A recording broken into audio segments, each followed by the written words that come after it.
I danas se družimo i nadam se uživamo u narednih sat i 45 minuta uz emisiju za Beograd.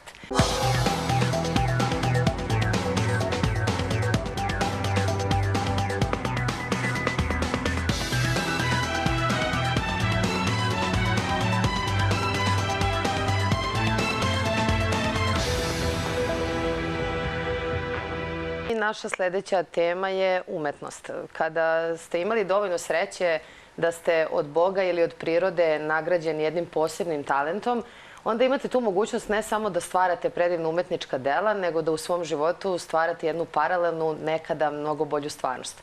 Jedna od tako privilegovanih osoba je moja sljedeća gošća. Ona se zove Violeta Bolmanović i ona je slikarka. Otkud ona u svetu slikarstva? Kako je došla, kako je uspela da van granica naše zemlje izlaže svoje radove, koliko je znače te vrste priznanja njenog talenta, truda i rada, govorimo u narednih 10 minuta. Violeta, dobar dan i dobro mi došli. Dobar dan i hvala vam puno na pozivu. Pa mi volimo da se družimo s umetnicima zato što smatramo da ste vi posebna sorta ljudi koja za razliku od nas običnih imate mogućnost da svojim rukama stvarate nešto mnogo lepo. U kom to trenutku vašeg života ste vi prepoznali svoj talent i otkud vi u slikarstvu? Kako ste recimo se odlučili baš za taj pravac? Pa ovako, živeći u Herceg Novom, u jednom toplom primorskom gradiću koji nudi sve moguće uslove i predispozicije za nastanak bilo kog vida umetnosti, a posebno slikarstva, desila sam se i ja kao slikarka. Otuda i motivi na mojim platnima jesu upravo vezani za temu Mediteran koju ja često prikazujem na svojim crtežima i platnima i prosto joj se divim. Sad, kad ste rekli crtežima i platnima, moram da vas pitam kojom vi tehnikom slikate? Pa, uglavnom je to akril i ulje, međutim nije isključivni crtež kao jedan temelj u slikarstvu. Edukacija ili tajna slikarstva? Da, edukacija ili tajna slikarstva je veoma jedno slatko i onako paralelno dobro pitanje. Kada je reč o edukaciji, ona jeste direktno povezana sa tajnom slikarstva, bar gledano iz neke moje lične perspektive. Ako bih zanemarila onu klasičnu školsku, akademsku edukaciju gde se znanje uglavnom svodi na samoj tehnici rada, ali nažalost ne puno na samom stvaralaštvu, ja bih se mnogo više i bolje zadržala na ateljejima majstora, što bolje, znači onih starih, iskusnih majstora koji uspevaju da još uvek žive od prodaje svojih slika. Jer bit ću kratka, napravit ću samo jednu malu paralelu između jednog profesora, bez obzira da li je on na srednjoj umetničkoj školi ili nekog akademskog profesora, zapravo profesora na akademiji koji svoje radno vreme provodi u školi sa đacima, studentima. Njemu kasnije ne ostaje zaista puno energije i pre svega vremena da on, vrativši se u svoje atelje, provede adekvatno vreme na belini svom platnu. Međutim, potpuno je drugačija priča kada je u pitanju jedan atelje majstora, jer slikari, pravi slikari više vole tu imenicu majstor jeste nego slikar ili ne daj Bože umetnik. Biti majstor u bilo kojoj oblasti je po meni dobro. Da, biti pravi majstor. Dobra gradacija nečih znanja. Da. Znači, njegova priča je jedna potpuno drugačija i poštujući ipak akademske profesore, ja mnogo više držim stranu ovih pravih, po mene, pravih slikara. Oni svakodnevno provode dovoljno vremena pored svog štafelaja i žive od prodaje svojih radova. Ako imate takvu privilegiju i stupite, odnosno budete primljeni pored jednog takvog majstora, da malo primite i usput ukradete malo od tog njegovog zanata, to je onda prava vrednost. To je zapravo, taj njegov atelje je ambijent u kome se stiče prava edukacija i u tome je tajna slikarstva. Da, odličan kraj odgovora. Sada vi, pored toga što izlažete u Crnoj Gori, u posljednje vreme kontinuirano izlažete i u Parizu. Otkud ta saradnja sa poštovaocima vaše umetnosti van granica, tedoh reći naše zemlje, jer Crnu Goru još uvek nekako tretiramo kao i našu zemlju. Otkud vi u Parizu?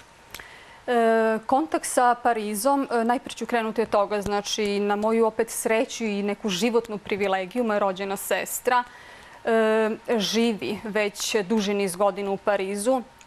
Tako da je to jedna olakšica mog boravka u toj prestonici i pozornici svih mogućih umetnosti, pre svega slikarstva. A opet Mediteran je ta, po meni, glavna spona između ove dve države, mediteranske države. Interesantno je to da ovu temu slikarstva, Mediteran, podjednako lepo prihvata kako naša domaća publika, tako i francuska. I to je lepo. To je lepo što nas, pored nekih drugih karakteristika, karakteriše i činjenica da imamo isti ukus za umetnost, je li tako? Pa jeste, to je valjda tema koja podjednako, jedna možda malo senzibilnija, romantičnija tema koja podjednako odgovara ukusima poštovaoca umetnosti. Jel bismo onda mogli da kažemo za slikarstvo da govori sve jezike ovog sveta? Pa to je jedan univerzalni jezik. Jeste. Sad vi ste, što se tiče vaših izložba, i postoji još jedan kuriozitet, imali ste toliko sreće, časti, a verovatno i zasluga, da i vašu izložbu u Crnoj Gori, a i izložbu u Parizu otvore dva gradonačelnika, je li tako? Pa tako nekako jeste. Na mojoj prvoj samostalnoj izložbi je zapravo bio prisutan gradonačelnik, tadašnji Dejan Mandić. On je bio prisutan, nije otvorio izložbu, ali je bio prisutan na izložbi. Što samo znači da je propustio? Ima prilike da ispravi taj mali propust. Daćemo mu šansu, naravno, ali ono što je meni veoma značajno, to je, već ste spomenuli, da je na mojoj prošlogodišnjoj samostalnoj izložbi u opštini Ozoir-la-Ferrière u državnom kulturnom centru Ferme-Perrière izložbu lično otvorio gospodin Jean-François Neto. Pre svega, veoma mi je drago kada sam saznala da su moji radovi prošli kroz stručni žiri. Dve gospođe koje su bile na čelu žirija, Patricija Mirleti i Anabela Rubeiso, sa zadovoljstvom su prihvatile te radove i to je za mene jedan pravi dragulj u mom slikarstvu. Odlučili ste da budete i onako galantni i široke ruke, pa ste se odlučili da poklonite 20 svojih dela galerije u Parizu. Koji su motivi? Jeste želeli da ostavite dugoročan trag? Vam bilo žao da se ta magija izlaganja vaših radova završi? Šta je bio razlog? Pa ovako, jeste tačna informacija. Znači, ovo je moj prvi donat u ovako velikom broju radova. Znači, tačno 20 radova po završetku, odnosno pri kraju moje prošlogodišnje izložbe, koje se desilo u martu mesecu. Ja sam odlučila da taj dar onako velikodušno poklonim ni manje ni više nego opštini Ozoir-la-Ferrière. Oni su to također veoma rado prihvatili, znači na obostrano zadovoljstvo. I to je naravno moralo da prođe kroz jednu, da kažem, proceduru. Jeste da se zabeleži svaka slika, naziv, veličine i tako dalje, da sve to prođe kroz prefekturu njihove opštine i kao finale svega da se potpiše ugovor. Ugovor koji je naravno neophodan u svemu tome. Ja sam se pre svega odlučila da Francuzima darujem svoj prvi značajniji donat, jer smatram da je Francuska jedna zemlja koja itekako poštuje zakone slikarstva i moji radovi se sigurno u toj zemlji neće nikako naći u nekom hladnom, ne daj Bože, vlažnom podrumu, već će oni zauvek ostati sačuvani i trajni, kao što stoji u ugovoru. na zidovima javnih institucija ove malo prepomenute opštine Francuske. Sad niste vi bili darežljivi i tako dobri samo prema Francuzima. Vi, vidim, jako uvažavate i nas iz vaše susedne zemlje Srbije, tako da ste u Narodnom pozorištu poklonili određene radove. Izložba je u toku, je li tako? Jeste, izložba je u toku, zapravo ona već sutra završava. Kada ste rekli meni susedne zemlje, ja zapravo jesam Srpkinja pre svega. Živim na Crnogorskom primorju duži niz godina. Srpkinja sa boravkom u Crnoj Gori. Jeste. Za mene onako često kažu ona je leteća, znači nikad stalno na jednom mestu. Pa čak i ovde u Beogradu ova izložba se desila onako malo, da kažem, ishitreno, što meni odgovara da ponekad dođem. Opet upotrebit ću taj neobičan termin kao padobranac što se tiče ove posljednje izložbe.